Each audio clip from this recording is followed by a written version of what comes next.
Kevin, good to talk to you. Chris and Mike, how are you today? Good to be on your show. How you guys doing? We're doing fine, Kevin. Who's going to play? Let's find out. Cameron, Giles, who's playing out? Edmonds is out. Who's playing the outfield for you, Kev, opening day? What do you got? I'd say Brian Giles will be in right field, Scotty Hairston in center, and probably Paul McAnulty in left. Now, you'd admit that you need some little pop there. Is Edmonds' injury? Does he have something left at 37? What can you tell me about Edmonds and getting a little offense there in the outfield for you guys? Well, we're excited to get Jimmy. When we knew we weren't going to get Mike Cameron, we needed a center fielder, a proven center fielder to kind of roam spacious Petco Park. And it was unfortunate that he pulled the calf muscle early. But, you know, if we get the injury bug behind him, he was in the best shape that he's been in a long time. And we're hopeful we'll get him back in the first week, and hopefully we'll supply some offense and be a solid defender because, you know, we rely on our pitching and our defense, and hopefully he'll make us better. Well, he could be more than a solid defender, that's for sure. I mean, at any age, he's going to catch the ball, that's for sure.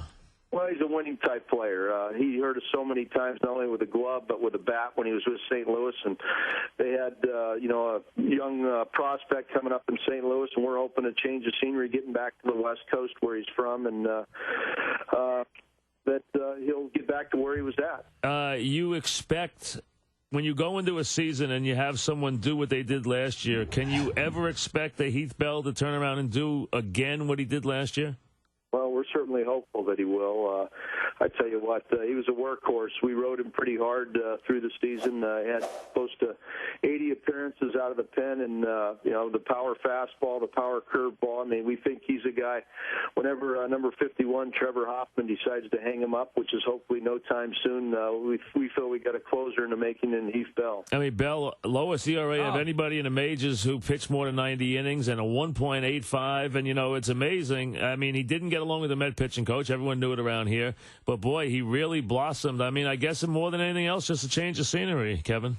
Well, you know, it was. And I think, you know, he was kind of yo-yoed back and forth between AAA Norfolk and New York, and did some starting, did a little bit of relieving, was a long reliever. And, you know, we kind of started him off in the 7th inning, and he really adapted to that. And, you know, we've had some success a lot, you know, with the relievers. Scott Linebrink was in a similar situation a few years prior to that. And, you know, it's a great ballpark for a pitcher, and, you know, not a lot of pressure. And he just kind of took that opportunity and ran with it, and hopefully he'll put up similar numbers this year. All right, Kev, how about your ball club bouncing back off what was an unbelievable last 3 or 4 days of the season, especially your closer? We all know how great he's been, but he is a little long in the tooth, doesn't have that great fastball anymore, and, you know, had a rough stretch.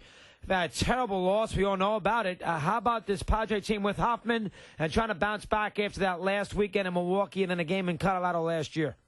Well, you know, we've turned the page. It was tough last week. Probably, I think the game in Milwaukee was even tougher when you're one strike away. And at that point in time, with 2 days left, we still had a chance to have the best record in the National League and win the division. And then to lose a Sunday game and then have to go against one of the hottest clubs in the history of baseball, the month of September, the Rockies, which arguably I thought was one of the best playoff games last year, the play-in game. And great game, great game. 2 in the 13th, and to come back and they score 3 in the 13th, and I still say Holiday never touched home plate. You're right, he didn't. But they played well. They deserved it. They're probably the best team at the end of the year. But Hoppy's got a great way of turning the page. It's what's made him successful over the year. And as a ball club, we've done so. And the NL West, I think, is probably depth-wise, when you look at the rotations in this division, very, very tough. But we think we're a comparable club to what we were last year. We're going to have to stay healthy. And when it's all said and done, I think it's going to be Groundhog Day. It's going to be a lot like last year with the same teams, probably other than the Giants, probably behind the other 4. But it's going to be a tight race. And who's hot at the end? Yeah, we're talking with Kevin Towers. Obviously, a very, very tight division, as we said, with Outdog's team there, the Giants, everyone else, and the ageless Maddox. You know, I didn't expect Maddox still be rolling along here. I mean, I thought he would have been with his feet up playing golf somewhere a long time ago, to be honest with you.